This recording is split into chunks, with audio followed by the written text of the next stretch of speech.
ಜಲಾವೃತಗೊಳ್ಳುವ ಪ್ರದೇಶಗಳಲ್ಲಿ ಶೀಘ್ರ ಅಗತ್ಯ ಕ್ರಮ ಕೈಗೊಳ್ಳಬೇಕು ಮತ್ತು ಚರಂಡಿ ನೀರು ನುಗ್ಗಿ ಹಾನಿಯಾಗಿರುವ ಬಡಾವಣೆಗಳ ಸರ್ವೆ ನಡೆಸಿ ಸೂಕ್ತ ಪರಿಹಾರ ನೀಡಬೇಕೆಂದು ಆಗ್ರಹಿಸಿ ಶಿವಮೊಗ್ಗ ಮಹಾನಗರ ಪಾಲಿಕೆ ಆಯುಕ್ತರಿಗೆ ಎಸ್ಡಿಪಿಐ ಪಕ್ಷದಿಂದ ಮನವಿ ಮಾಡಲಾಗಿದೆ. ಕಳೆದ ವಾರ ಸುರಿದ ಧಾರಾಕಾರ ಮಳೆಯಿಂದಾಗಿ ಶಿವಮೊಗ್ಗ ಮಹಾನಗರ ಪಾಲಿಕೆಯ ವ್ಯಾಪ್ತಿಯಲ್ಲಿ ಬರುವಂತಹ ಬಹಳಷ್ಟು ಬಡಾವಣೆಗಳಲ್ಲಿ ಚರಂಡಿಯ ಕೊಳಚೆ ನೀರು ಮನೆಗಳಿಗೆ ನುಗ್ಗಿದ್ದು ಕೋಟ್ಯಾಂತರ ರೂಪಾಯಿ ಮೌಲ್ಯದ ಮನೆ ಸಾಮಗ್ರಿಗಳು ಮತ್ತು ವಸ್ತುಗಳು ಹಾನಿಗೊಳಗಾಗಿದ್ದು ಬಹಳಷ್ಟು ವಾಹನಗಳು ಈ ನೀರಿನಲ್ಲಿ ಮುಳುಗಿ ಹಾಳಾಗಿವೆ. ಹಲವು ಮನೆಗಳ ಮನೆ ಸಾಮಗ್ರಿಗಳು ನೀರಿನಲ್ಲಿ ತೇಲಿ ಹೋಗಿವೆ. ಎಲೆಕ್ಟ್ರಾನಿಕ್ ಸಾಮಗ್ರಿಗಳು ನೀರಿನಲ್ಲಿ ಮುಳುಗಿ ಹಾಳಾಗಿವೆ. ಇಂತಹ ಬಹಳಷ್ಟು ಅನಾಹುತಗಳು ನಡೆದು ಹೋಗಿದ್ದು ಇದು ಶಿವಮೊಗ್ಗ ನಗರಕ್ಕೆ ಹೊಸದೇನಲ್ಲ. ಶಿವಮೊಗ್ಗ ನಗರಸಭೆಯಿಂದ ಮಹಾನಗರ ಪಾಲಿಕೆಯಾಗಿ ಪರಿವರ್ತನೆಯಾಗಿ 10 ವರ್ಷಗಳ ಕಾಲವಾದರೂ ಕೂಡ ಈ ಸಮಸ್ಯೆಗೆ ಸೂಕ್ತ ಪರಿಹಾರ ನೀಡಲು ಮಹಾನಗರ ಪಾಲಿಕೆ ವಿಫಲವಾಗಿದೆ.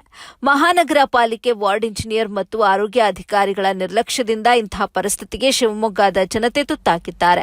ತಗ್ಗು ಪ್ರದೇಶಗಳಲ್ಲಿ ಬಡ ಕುಟುಂಬ ವಾಸಿಸುವ ಕಚ್ಚಾ ಮನೆಗಳು ಬೀಳುವ ಸ್ಥಿತಿ ಇದೆ. ಶಿವಮೊಗ್ಗ ನಗರ ಸ್ಮಾರ್ಟ್ ಸಿಟಿಯಾಗಿದೆ. ಆದರೆ ಮಳೆಗಾಲದಲ್ಲಿ ಇದು ಎಷ್ಟು ಸ್ಮಾರ್ಟ್ ಆಗಿದೆ ಅಂತ ಗೊತ್ತಾಗ್ತಿದೆ. ಒಳಚರಂಡಿಯ ಕಳಪೆ ಕಾಮಗಾರಿ, ಸ್ಮಾರ್ಟ್ ಸಿಟಿ ವರ್ಕ್ ಅಂತ ಗುಂಡಿಗಳು ಅಗೆದು ಬಿಟ್ಟಿರುವುದು, ಮಳೆಗಾಲದ ಮುಂಚೆ ಮುಂಜಾಗ್ರತಾ ಕ್ರಮವಾಗಿ ರಾಜಕಾಲುವೆಗಳ ಸಂಪೂರ್ಣ ಕ್ಲೀನಿಂಗ್, ಚರಂಡಿಗಳ ಸ್ವಚ್ಛ ಕಾರ್ಯ ನಡೆಯದೇ ಇರುವುದು ಇದಕ್ಕೆ ಮುಖ್ಯ ಕಾರಣವಾದರೆ, ಕಳೆದ 10 ವರ್ಷಗಳಿಂದ ಜನರ ಪರದಾಟವನ್ನ ನೋಡಿಯೂ ಕೂಡ ಅದಕ್ಕೆ ಸರಿಯಾದ ಕ್ರಮ ಕೈಗೊಳ್ಳದೆ ನಿರ್ಲಕ್ಷ್ಯ ವಹಿಸಿದ್ದು ಇದಕ್ಕೆ ಪಾಲಿಕೆ ನೇರ ಹೊಣೆಯಾಗಿದೆ. ಮಳೆಯಿಂದಾಗಿ ಜಲಾವೃತಗೊಂಡು ಕೋಟ್ಯಾಂತರ ರೂಪಾಯಿ ನಷ್ಟವಾಗಿರುವುದನ್ನು ಸರ್ವೆ ನಡೆಸಿ ಸೂಕ್ತ ಪರಿಹಾರ ನೀಡಬೇಕು ಅಂತ social democratic party of India Shivamogga ಜಿಲ್ಲಾ ಸಮಿತಿ ಆಗ್ರಹಿಸುತ್ತದೆ ಎಂದು ಮನವಿ ನೀಡಲಾಗಿದೆ. ನಮ್ಮ social democratic party of India ಜಿಲ್ಲಾ ಸಮಿತಿ ವತಿಯಿಂದ ನಾವು ಮೆಮೊರಾಂಡಮ್ ಕೂಡ ಬಂದಿದ್ದೀವಿ. ಮತ್ತೆ ಸರ್, ಈ ರೆಸ್ಕ್ಯೂ ಟೀಮ್ ಬರುತ್ತಲ್ಲ, ಯಾವುದೋ ಒಂದು ವಾರ್ಡು ಅಥವಾ 2 ವಾರ್ಡಲ್ಲಿ ಕೆಲಸ ಮಾಡ್ತಾರೆ. ಈ ಉಳಿದ ವಾರ್ಡಲ್ಲಿ ಯುಜಿಡಿ ನೀರು ಪಾತ್ರೆಯಲ್ಲಿ ಅದು ಸುಧಾರಿಸಬೇಕು. ಏನು ವರ್ಷದ ಮೊದಲನೇ ಮಳೆ ಮೊನ್ನೆ ಶಿವಮೊಗ್ಗದಲ್ಲಿ ಧಾರಾಕಾರವಾಗಿ ಸುರಿಯಿತು.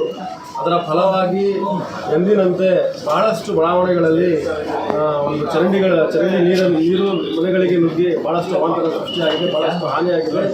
ಕೋಟ್ಯಾಂತರ ರೂಪಾಯಿ ವಸ್ತುಗಳು ಹಾನಿಯಾಗಿದೆ ಮತ್ತು ಬಹಳಷ್ಟು ಜನಜೀವನ ಅಸ್ತವ್ಯಸ್ತವಾಗಿದೆ ಇರುವಂತಹ ಪರಿಸ್ಥಿತಿ ನೀವು ಕಾಣಬಹುದು. ಇದು ಶಿವಮೊಗ್ಗ ನಗರಕ್ಕೆ ಮೊದಲೇನಲ್ಲ. ಕಳೆದ 10 ವರ್ಷದಿಂದ ಮಹಾನಗರ ಪಾಲಿಕೆಯಾಗಿ ಶಿವಮೊಗ್ಗ ಕನ್ವರ್ಟ್ ಆಗಿದೆ, ಸ್ಮಾರ್ಟ್ ಸಿಟಿ ಅಂತ ಹೇಳ್ತಾರೆ.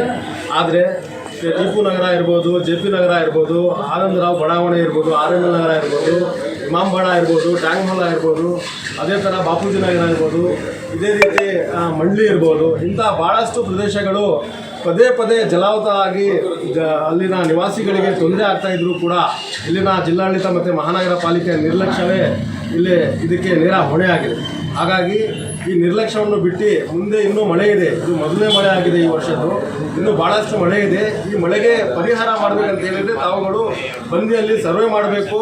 ಮತ್ತೇನು ರಾಜಕಾಲುವೆಗಳು ಇದ್ದಾವೆ, ಆ ರಾಜಕಾಲುವೆಗಳಲ್ಲಿ 2 ಅಡಿ 3 ಅಡಿ 4 ಅಡಿ ತನಕನೂ ಕೂಡ ಮಣ್ಣು ತುಂಬಿಕೊಂಡಿದೆ. ಅದಕ್ಕೆ ಕ್ಲೀನ್ ಮಾಡೋರು ಯಾರೂ ಇಲ್ಲ. ಇವರು ಬರ್ತಾರೆ, ಸರ್ವೆ ಮಾಡ್ಕೊಂಡು ಹೋಗ್ಬಿಡ್ತಾರೆ. ಅಲ್ಲಿ ಜನರಿಗೆ ಸಮಸ್ಯೆ ಆದಾಗ ಇವರಿಗೆ ಅದೆಲ್ಲ ಜ್ಞಾಪನ ಆಗತ್ತೆ. ನಂತರ ಮತ್ತೆ ಇವರು ಕೆಲಸದಲ್ಲಿ ಬ್ಯುಸಿ ಆಗಿಬಿಡ್ತಾರೆ. ಈ ಮಹಾನಗರ ಪಾಲಿಕೆ ಅಧಿಕಾರಿಗಳು, ಮಹಾನಗರ ಪಾಲಿಕೆ ಇಂಜಿನಿಯರ್ಸ್ಗಳು ಏನು ಮಾಡ್ತಾರೆ ಅಂತ ಹೇಳಿ ನನ್ನೊಂದು ಪ್ರಶ್ನೆ ಇದೆ. ಇನ್ನೊಂದೇನಂತ ಹೇಳಿದರೆ, ಏನು ಜಲಾವೃತದಿಂದ ಭಾಳಷ್ಟು ಹಾನಿ ಆಗಿದೆ, ಆ ಎಲ್ಲ ಮನೆಗಳಿಗೆ ಪರಿಹಾರ ಕೊಡಬೇಕು ಮತ್ತು ಒಳ್ಳೆಯ ಒಂದು ಸರ್ವೆ ಮಾಡಿ ಪರಿಹಾರ ಕೊಡಬೇಕು ಅಂತ ಹೇಳಿ ಸೋಷಿಯಲ್ ಡೆಮಾಕ್ರೆಟಿಕ್ ಪಾರ್ಟಿ ಆಫ್ ಇಂಡಿಯಾದಿಂದ ಆಗ್ರಹಿಸ್ತೇವೆ. ಮತ್ತು ಏನು ನಿರ್ಲಕ್ಷ್ಯ ವಹಿಸ್ತಿದ್ದಾರೆ ಅಧಿಕಾರಿಗಳು, ಆ ಅಧಿಕಾರಿಗಳ ಮೇಲೆ ಕ್ರಮ ಕೈಗೊಳ್ಳಬೇಕು ಅಂತ ಹೇಳಿ ಆಯುಕ್ತರಿಗೆ ಇವತ್ತು social democratic party of India Shivamogga ಜಿಲ್ಲಾ ಸಮಿತಿ ವತಿಯಿಂದ ಇವತ್ತು ಮನವಿ ಕೊಟ್ಟಿದ್ದೀವಿ. ಹೆಸರು ಇಮ್ರಾನ್, SDP ಡಿಸ್ಟ್ರಿಕ್ಟ್.